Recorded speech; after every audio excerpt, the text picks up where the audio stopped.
Hello everyone, plant people and the likes. How you doing today? It is a rainy and gloomy day here in Melbourne, so it's perfect for some indoor gardening. I'm starting a new project today, which I'm really excited about, / a little bit nervous. I'm going to enter the world of hydroponics. The idea is really attractive to me. I do have a propensity to overwater my plants. I'm just obsessed with them and I baby them and I'm watching them constantly. If they're showing any signs at all that they are dry, I will water them. And I think that I've run into some problems with that before. Some of my plants can take it, some can't. So I thought, you know what, I want to take the guesswork out of this completely. And I want to just have them growing in water all the time. I have grown plants in my fish tank before. I've had many fish tanks over the years and I've seen that plants grow really well in that nutrient rich, oxygenated water and the plants love it. So I don't have a fish tank right now. I did have one until recently, but I'm moving soon, so I had to give my beautiful tank away, unfortunately. I'm going to run you through what I ended up buying and why I ended up buying that, and then I will start the process of transferring my plants across and I'll document the process as we go. I went into this store because I intended just to buy some Leca, and I was going to pop my plants in some Leca and maybe some nutrient solution and go from there. The guy in the store was super helpful and he convinced me to get a bit of a system happening. I ended up buying quite a bit, so I'll run you through what I bought now and then I'll take you through step by step what I'm going to do to set it all up and then get my plants in there and document the process as we go.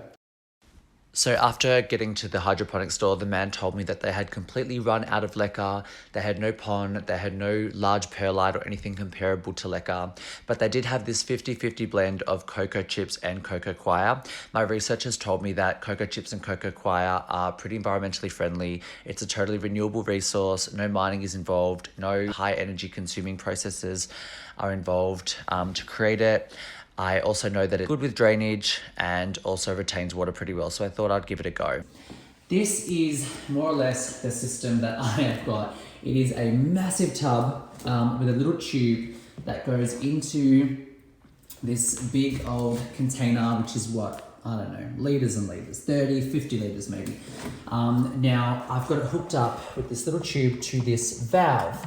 Now, how the valve works, from my understanding, is you have to put this in a tray and it will monitor how much water is going into the tray. When the tray is completely empty, it'll let the plants sit like that for a while so they have a dry period, and then it will go back and pull the water from this big pot back into the tray. So for a tray, I found this, I quite like the size. I feel like I can fit quite a few plants in here. It's really dirty right now, mine, so please don't judge me. I've just been using it for some outdoor cleaning and such. But yeah, that valve, it's gonna be all hooked up. This pot, the water reservoir, has to be raised. It has to be quite a bit above this tray for it to work. The valve is not electric. It doesn't have to be hooked up to any kind of power supply or anything like that. It works by gravity. So this pot has to be higher. And you put that lid on to stop any debris or anything getting in there, and that's how it works. So here you have it, my super basic system. My plan is just to repot my plants into the same pots that they're in, just normal old nursery pots, fill it up with these coconut chips and pop it in this new little system and see how it goes.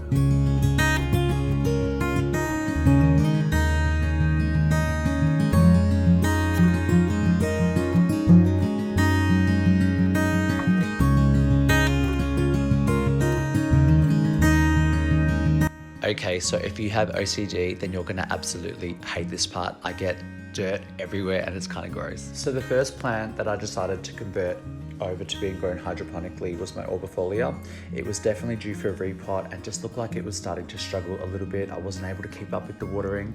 So I started by washing off all the soil from the roots. It took me so long, and when I thought I was done, I was not done. I had to keep doing it at least once a week for quite some time after this.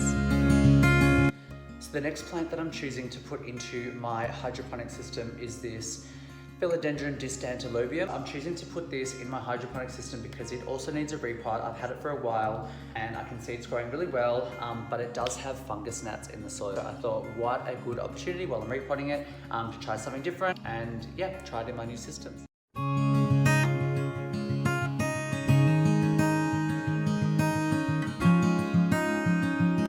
Okay, so some other plants that I've decided I'm going to pop into this hydroponic tank are this little Thermatophyllum godii or Sprucianum. I'm not sure, these names change all the time. But here I have a really gorgeous Monstera pinnatifida. I have a tiny little Epipremnum pinnatum. So this thing has already got some fenestrations going on. It is a reverted variegated, so it did have some variegation allegedly. I never saw that because I bought it with this little green leaf. And lucky last, I'm gonna put this Philodendron gigas in there as well. Okay, so I am here, I'm ready to go. I've got my little pots. I've cut some extra drainage holes in these. Professional holes, you can see there, but just to help the water go through those pots. So I've got them all ready to go. These containers are already pretty holy. All my plants are relatively dirt-free. Maybe could have done a little bit more, who knows, but hey, that's where we're at today. I am really done. This experiment has been really time-consuming. So I have here my 50-50 mix of coconut chips and coconut coir. So let's see how we go.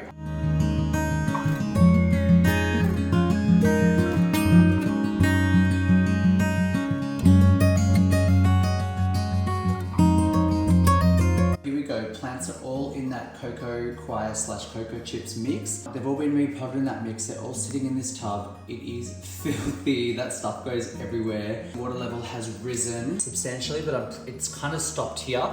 So I'm pretty sure this is the level it needs to be at. Some of the plants, like this Thermatophyllum gaudi, seems to be like pretty much fully submerged. So I might choose to lift that one up just a little bit, just so it's not so submerged in the water. Everything else seems to be okay. I gotta say, it's really messy.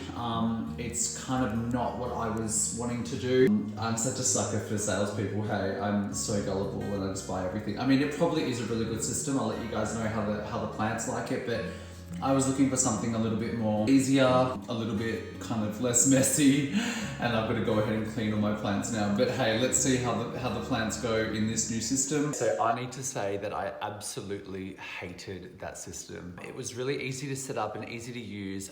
It's all working fine, but it's just so messy. It just looks awful. I'm looking over there because that's where it currently is. It just looks so bad. And this whole big tray system, the fact that I've got to keep all the plants in that one spot. I like to move my plants around. I keep plants, I like them to look good in different areas and do different things with them. So it's just not working. What I did, I went ahead and I bought some Leca. I'm now going to transfer those plants across to Leca and see how we go. I've read a lot of people say if you want to transition your plants into a hydroponic situation, then the best thing to do is to put them in water first and let them develop some good water roots. So I might do that for a couple of weeks and just keep an eye on the roots and see what I have going on that way, and keep an eye on them before I pop them in the Leca. Now, we did have an injury here. I'm so upset. This poor plant was growing a new leaf, and it got damaged somehow in all this moving and grooving around. Just excuse all the little dust particles. I released some beneficial insects, which I made another video about. And so I do have a lot of the gunk that came with them on the leaves. I'm actually gonna leave that because I can see that in some places they've actually laid eggs. They put them on these little look like hairs and then the little eggs on top. I don't know if you can see. So yeah, I'm gonna go ahead and rinse off the soil off of these and then put them in water and keep an eye on them until they start growing some good, juicy, white water roots, and I'll swap them over to Leca.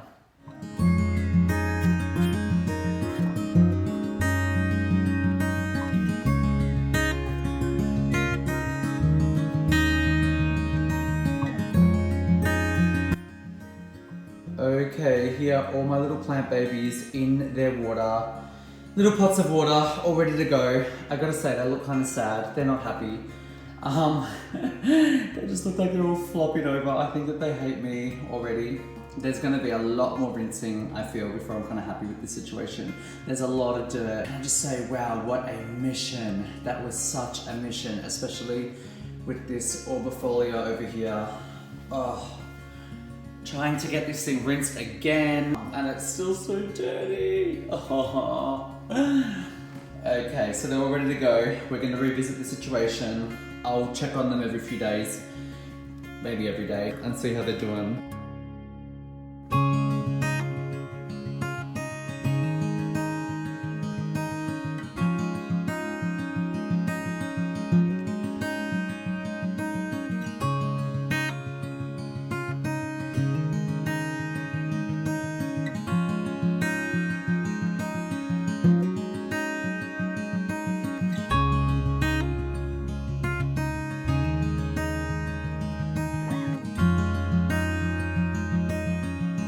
So this was one of the only plants that I actually transferred over to Leca. The other plants were climbers. Once they were attached to the planks, they were doing so well, and attaching there, they looked happy. I didn't want to mess with them. If it's not broken, don't fix it. This one, however, it's not a climber, and it just looked a bit limp, just hanging over the side of a pot. So I put it over to Leca to give it a bit more stability in its pot.